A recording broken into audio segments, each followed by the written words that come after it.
Lo llaman el síndrome de la jaula. El pájaro lleva tanto tiempo en su jaula que cuando le abren la puerta decide no salir. Sabe que ahí fuera hay millones de lugares por descubrir. Pero ahora, la jaula es su mundo.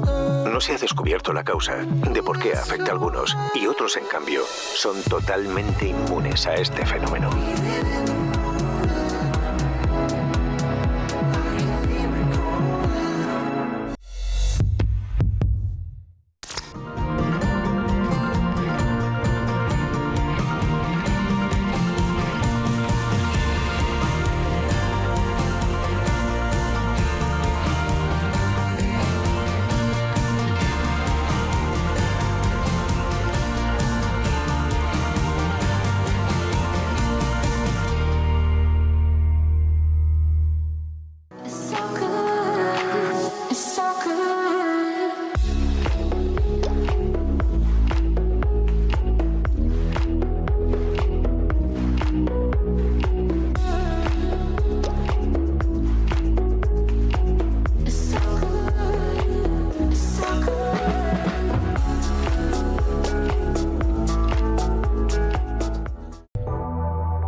Bienvenidos a otro programa más de Son Fills del Poble.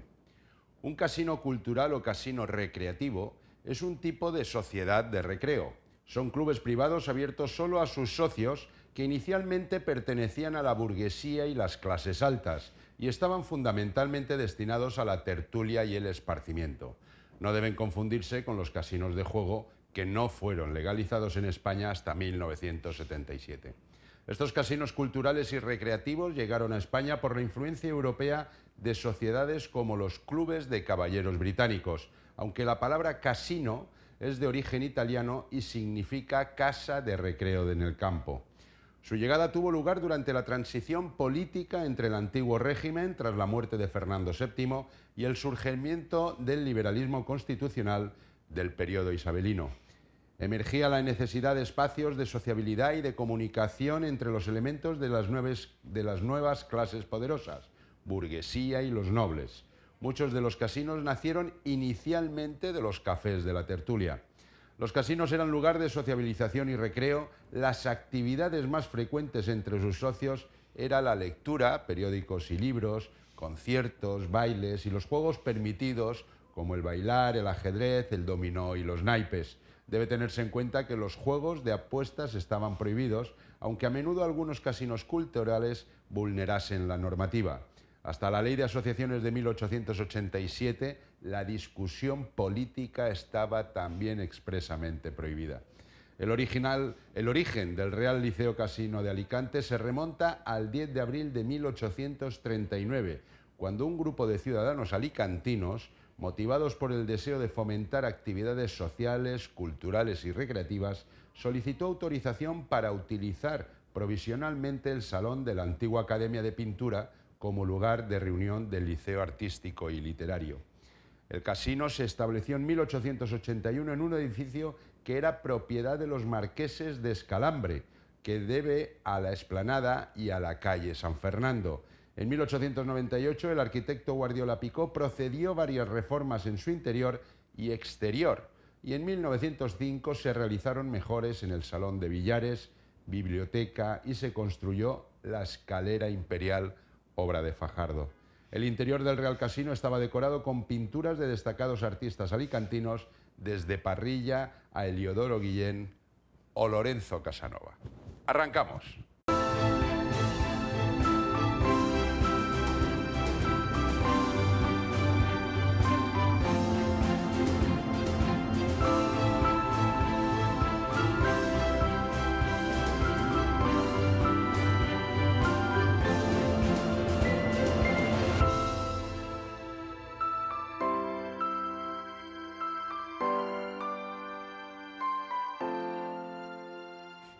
Hoy con nosotros el presidente de ese Real Liceo Casino de Alicante, Joaquín Galán Ruiz. Bienvenido, Joaquín, qué alegría.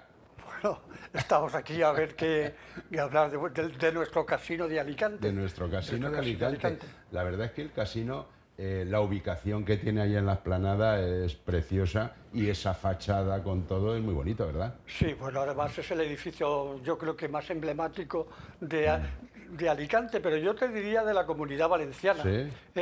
Por todo. Sobre todo el emplazamiento es ideal, a la orilla del mar, como aquel que dice, bueno, a 50 metros ya del lo mar, creo. en el centro de Alicante, Sí. en la mayor explanada, la más bonita explanada de Alicante, y un sitio ideal para sentirse orgullosos de este edificio. Hombre, yo ya lo creo. Pero de hecho tiene varias estancias el casino. Bueno, ya arrancamos con esa escalera imperial, ¿verdad? Sí. Que tiene, que luego se divide en dos, pero luego tiene varias estancias. ¿Qué estancias tiene? No, bueno, tiene la estancia principal es Sí. el Salón Imperio. El Salón Imperio es un salón que además viene reproducido cuando, Sí. como has dicho bien antes, el casino en la nueva, donde está actualmente, Sí. todos los techos y tal, que no eran techos con Sí. telas y tal, llevaron muchísimo cuidado en reproducirlas Claro. y es auténtico por las fotos Con que hemos visto pinturas y anteriores, con todo, el que ¿verdad? había anteriormente. Sí, sí. El Salón Imperio es lo más importante, donde se celebran las fiestas principales. Pero después tiene una biblioteca magnífica, con muchísimos documentos, es de casi del 1700 hay algunos, Vaya. y también una sala de exposiciones, Sí. donde gente que no es socio puede exponer, si tiene muy bien. prestigio y quiere. Muy Y bueno, claro, y como es natural, tiene un restaurante que ha pasado por muchas vicisitudes desde mucho tiempo. Ahora, afortunadamente, está bastante estable y dando un servicio francamente agradable. Por lo menos a la altura que está, ¿verdad? Ese Real Liceo Casino. Sí, qué menos. tiene una terraza. La terraza es preciosa. Que no hay en ninguna capital de La España terraza es preciosa. algo similar.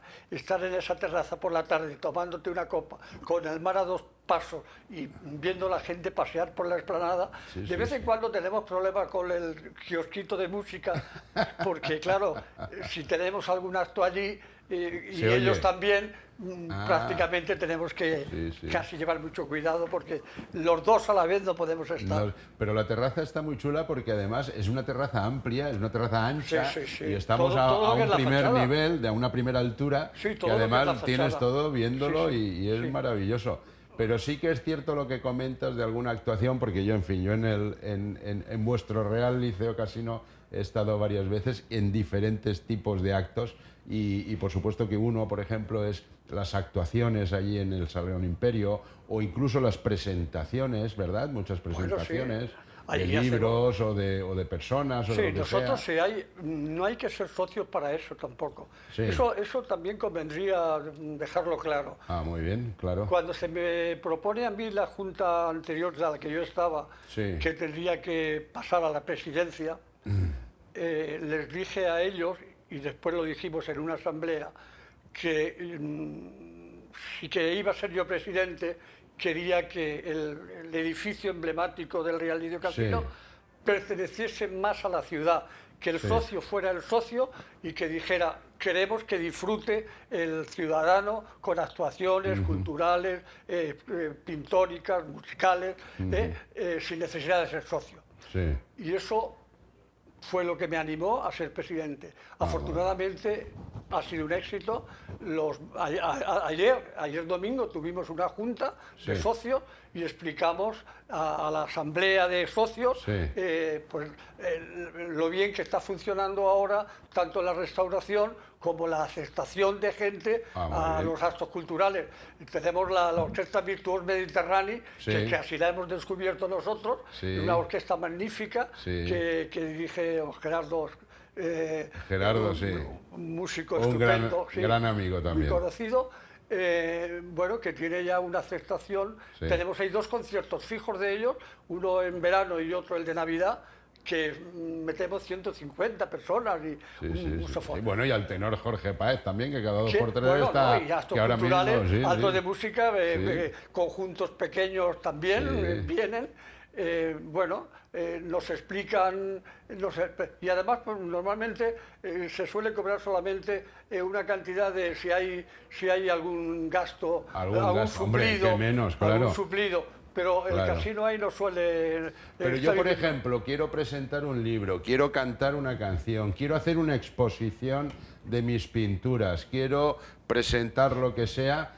¿No me cobráis por coger la sala? ¿O? No, sí, hay unos mínimos de cobra, según el tiempo que estés. Si es una exposición de pintura que vas a estar 15 días, vas a gastar luz, vas a gastar todo, pues claro, tiene una cantidad, pero una cantidad casi simbólica, a lo mejor 300 euros, o incluso en exposiciones de pintura, solo con la entrega de un cuadro nos sobraba. Ya, fíjate, sobraba. O sea que estamos queriendo que la gente vea en el casino también su casa. La gente, el alicantino, porque además lo estamos viendo ahora. Estás por la calle y te dicen, oye, estuve en el casino en tal evento, fue formidable, tal. Cuando antes eso no pasaba. Quedaba entre socios. Eso es una verdad como un templo, ¿eh? O sea, yo antes no iba casi, por no decir nunca, al casino. Y últimamente, no sé por qué, por temas de actos, por temas de presentaciones, exposiciones, pues cada 2 por 3, bueno, luego evidentemente el restaurante que también te dan bien de comer, pues vas mucho. ¿Cuántos socios sois? Ahora no somos muchos, ahora somos solo 143 o 144, muy pocos. Ahora lo que sí hemos hecho, y es importante, en el 2023 la Asamblea aprobó que fuéramos, porque lo prevén los estatutos, hasta un máximo de 500 socios propietarios. Antes había una figura que era el socio propietario, pero que eso desapareció desde hace tiempo y ahora solo son socios propietarios los que están al corriente de sus cuotas y todo. Y en eso, ayer tuvimos una junta... ¿Pero qué quiere decir ser socio propietario? Que eres dueño del casino. En el registro de la propiedad, el edificio está a nombre de la Asociación Real Liceo de Casino. Pero la asociación, el asociado solamente es el socio, pero que esté al corriente. Y además cada socio tiene su carné. Pero si, por ejemplo, un socio deja de ser socio, pierde también la categoría de ser miembro de la asociación. Claro, tiene que devolver el carnet que pasa a la Junta y la Junta se lo dará a cualquier otro. Eso funciona bastante bien. Es el orgullo de ser, o sea, los 143 o 145 socios que somos, pues el orgullo de ser propietarios de ese edificio y sobre todo de la calidad cultural que se está dando al pueblo. Vamos un segundo con nuestros anunciantes y volvemos enseguida.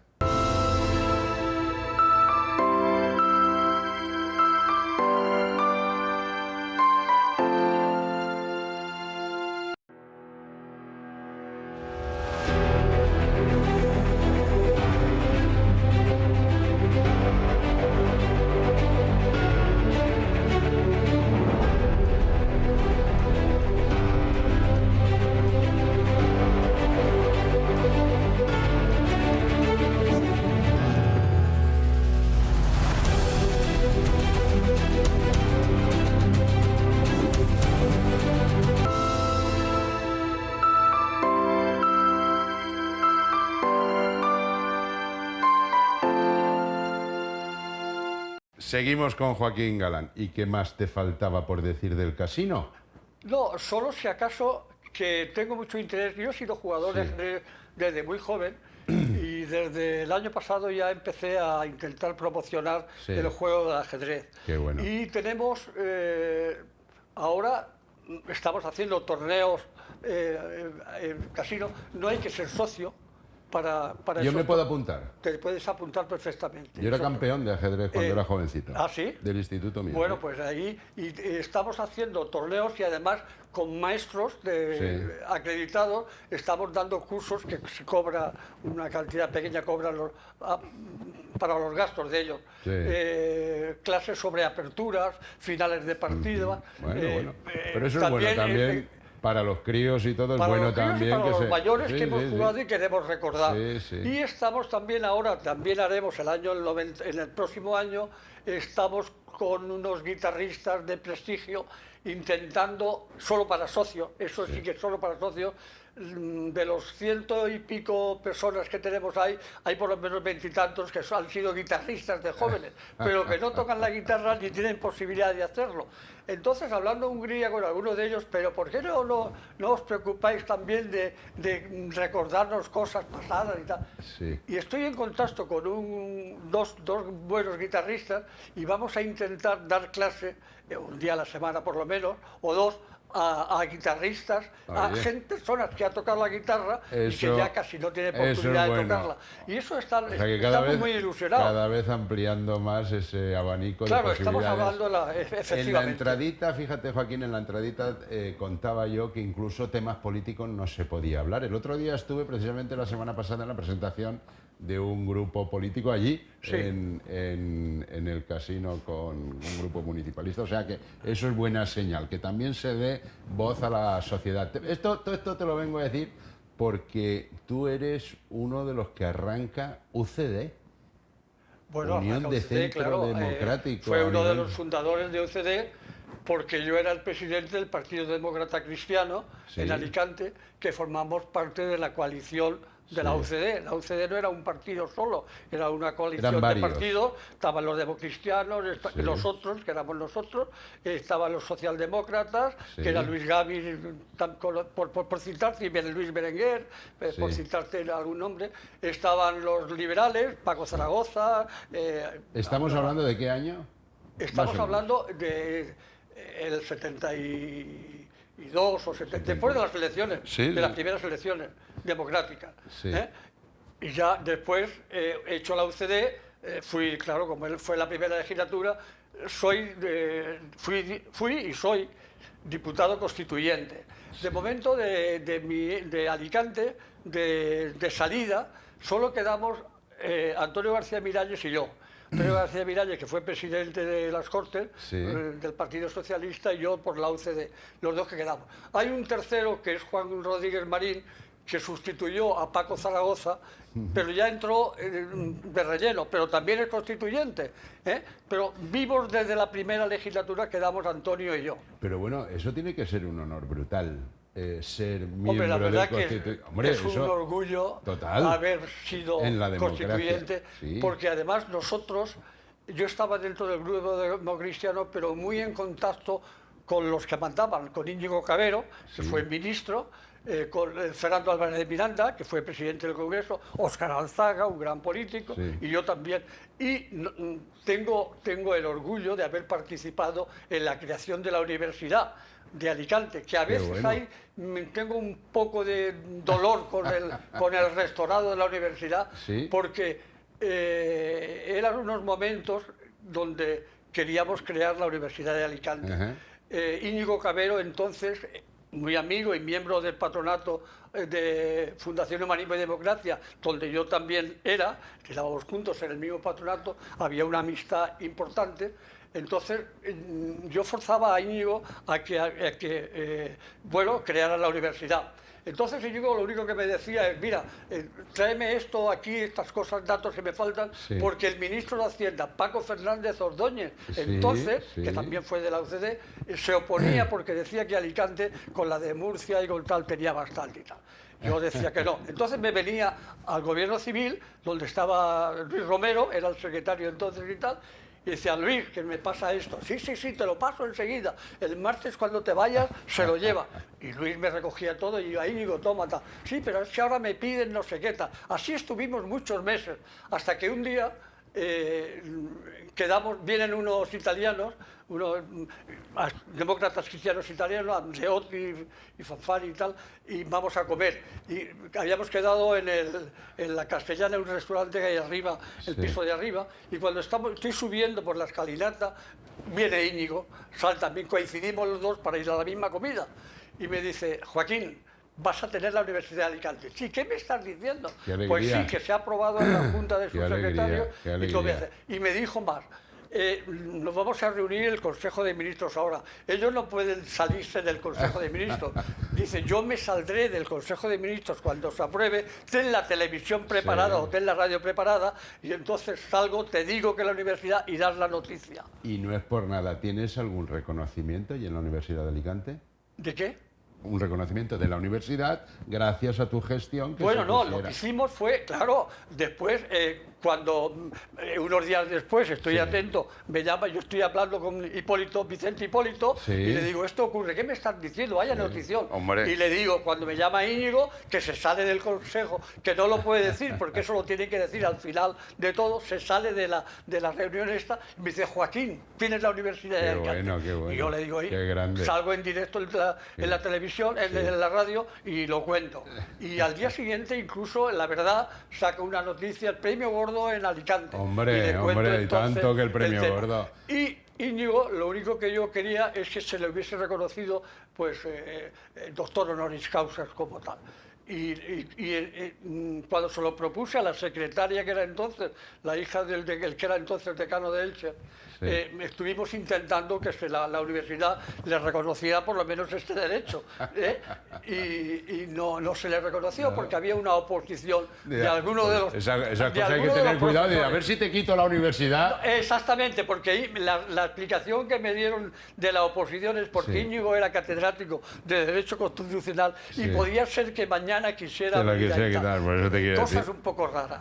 Pero bueno, nos quedamos con el dolor de que Íñigo Cabero pero por lo no le menos fueron reconocidos. conseguiste la universidad. Conocimos la universidad. También... y yo cada vez que hablo de esto tengo que recordar a Íñigo el gran trabajo que hizo. Cada uno lo suyo Romero, y lo que se han merecido. Luis Romero, por supuesto. Bueno, también estuviste cuando estabas de diputado allí en las Cortes en lo de Tejero. Bueno, sí, yo estaba en la tercera fila, estaba. He escrito mucho sobre eso. Cada 23F escribía alguna nota. Por ejemplo, ¿qué te voy a decir?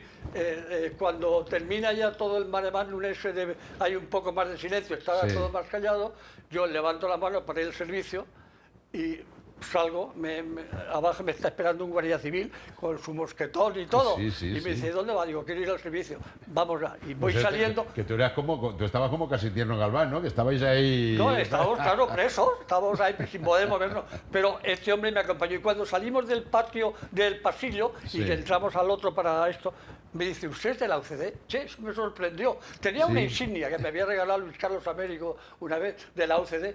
Y digo, sí, ¿pero qué? Y me pregunta, ¿necesitan algo? Sí, eso ya me dejó desarmado. Pero hombre, si los tienen presos, ¿cómo me pregunta esto? Y me dice, digo, sí, tabaco, fumado fortuna. Sí, que allí se fumaba en ese momento. Nos habíamos gastado un paquete allí en la tercera fila. Y cuando vuelvo de eso, me dice, dentro de 5 minutos o 10 minutos, vuelvo a hacer lo mismo, que voy a ver si le recojo un paquete. Me senté en el primer banco, estaba en vez de subir y me senté con Paco Fernández Ordóñez, precisamente, que era ministro entonces, el de Justicia. Y dije, Paco, me ha pasado esto. Pues ven, ya. Digo, no, me ha dicho que espere 10 minutos, y tal. Esperé los 10 minutos y todo, y salí y me había recogido un paquete de tabaco. Y fue una cosa, lo he escrito. Pero vamos a ver, Joaquín, tienes 90 años, ¿cómo tienes esa memoria?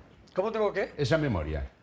Yo no me acuerdo de casi nada de hace medio año. Porque no hago nada más que trabajar. Madre mía, pero ¿cómo sabes todos los nombres, fechas, momentos? En mi segunda legislatura fui presidente de la Comisión de Tercera Edad. Sí. Y en mi mandato de la Comisión de Tercera Edad creamos entonces la FIAP Internacional en París. Pero entonces yo defendía el envejecimiento activo. Cuando tenía 40 años, que estamos hablando entonces, ya defendía el envejecimiento activo cara a la tercera edad. Y decía que la gente no tendría que terminar su profesión, que todos estamos deseando terminar para descansar. No, yo decía que había que seguir con objetivos nuevos. Y yo es lo que he ido haciendo. Creé el Parque de las Naciones en Alicante, he tenido éxitos profesionales en la justicia, como la mujer que quemó al violador de su hija, la solución de Luis Díaz Alperi en la acusación de Mercalicante. He tenido suerte, he seguido siempre pero porque siempre has estado activo, efectivamente, activo. Y me mantengo vivo y trabajando. Un film del Poble de Almoradí. Bueno, sí. Eso es verdad. Que Soy ahora de Almoradí y un defensor de la Vega Baja. Ay, yo estoy cabreado porque digo, se nos han acabado las alcachofas, se acaba la temporada y ahora hay que esperar hasta después de verano otra vez. Bueno, tengo que aprovechar, hablando de alcachofas, tengo que hablar de mi padre. Mi padre me llamo exactamente igual que se llamaba mi padre, Joaquín Galán Ruiz. Sí. Pero mi padre era exportador de frutas y hortalizas a Europa. Y yo desde el 52, 53, que empecé a estudiar en Madrid, ya mi padre me hizo ayudarle en el negocio, porque es lo que empecé a estudiar Derecho, pero él no pensó en que yo fuera abogado, sino que tuviera una formación universitaria, europeísta, y para llevar el negocio. Entonces iba en marzo al cierre de frontera de Perpiñán, de Francia, metíamos alcachofas en el frigorífico. Yo iba 10 o 12 días, en pleno junio, en pleno abril. Al principio dejaba la universidad y estaba 10 o 12 días. Después ya cerrábamos la frontera con Francia y empezábamos mandando alcachofas, que era el producto fundamental de la Vega Baja, a Ginebra, a Suiza, a Migros, Genève. Mandábamos por ahí. Y era yo el que vendía las alcachofas. Pero fíjate cómo ha cambiado toda la mentalidad, me refiero. Tu padre te decía eso y tú no rechistabas y tú estabas estudiando en Madrid y te ibas. Tú ahora dile a un chiquillo, por regla general, oye, Pepito, que está estudiando su carrera, vente que me tienes que ayudar para no sé qué de las alcachofas o de los pimientos o de la berenjena. Sí, papá, estoy yo aquí liado con la universidad. No, lo que pasa es que yo... La mentalidad de la antigua es que era claro, pam, pam. Lo que pasa es que yo entonces en el bachiller se compensaban, si tenías un 4 y un 6, te compensaba. Yo nunca suspendí, nunca fui a septiembre en el bachiller. En la carrera tuve asignaturas pendientes que tuve que terminarlas, aunque empecé a estudiar en Madrid, terminé el último año las asignaturas que me quedaban en Barcelona, que fue donde yo, en Barcelona, en el 59, cuando hice mi último curso.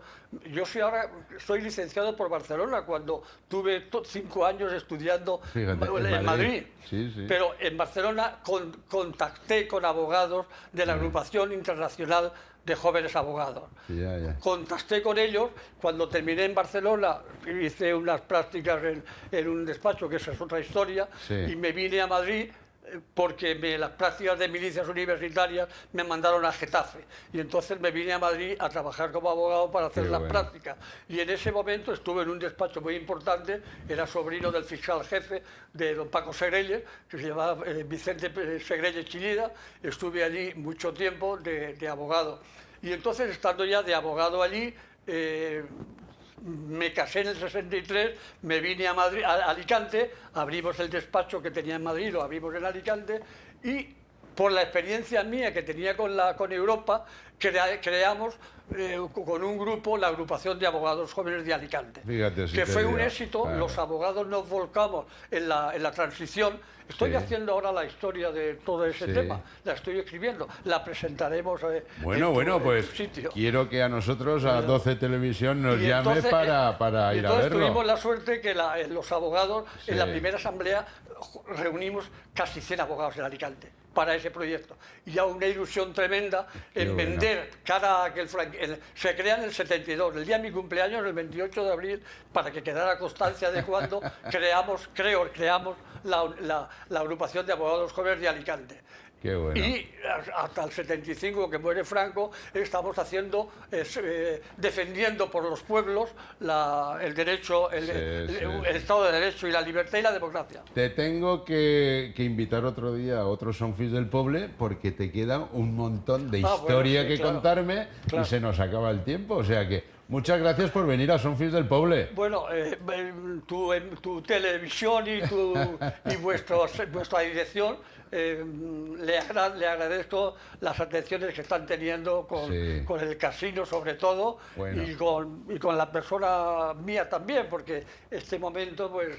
Lo nuestro hay que defenderlo, y a los nuestros hay que darles esa luz para que la gente lo sepa, esa voz, que por lo menos sepan que tenemos gente tan maravillosa como tú. Bueno, pues muchas gracias a vosotros. Muchas gracias a vosotros. Queridos telespectadores, pues eso era la historia de los casinos. Eso es el casino, el Real Liceo Casino de Alicante. Y este hombre, Joaquín Galán, con 90 años, que yo de verdad que me quedo alucinado cuando se lía a hablar, pero es que no te dice el nombre y el primer apellido, es que te dice el segundo además. Te dice las fechas, te dice los momentos y seguro que podríamos estar toda la noche aquí hablando con anécdotas y comentarios que haría. Bueno, pues esa es nuestra gente, de Almoradí, de los nuestros, de nuestra provincia, de nuestro Alicante provincia. Orgullosos tenemos que estar y mucho más también de él, porque precisamente sigue siendo diputado constituyente de aquella transición democrática que tanto bien nos ha hecho a este país. Ya no son los mismos políticos, pero bueno, algo habrá que hacer. La semana que viene, más.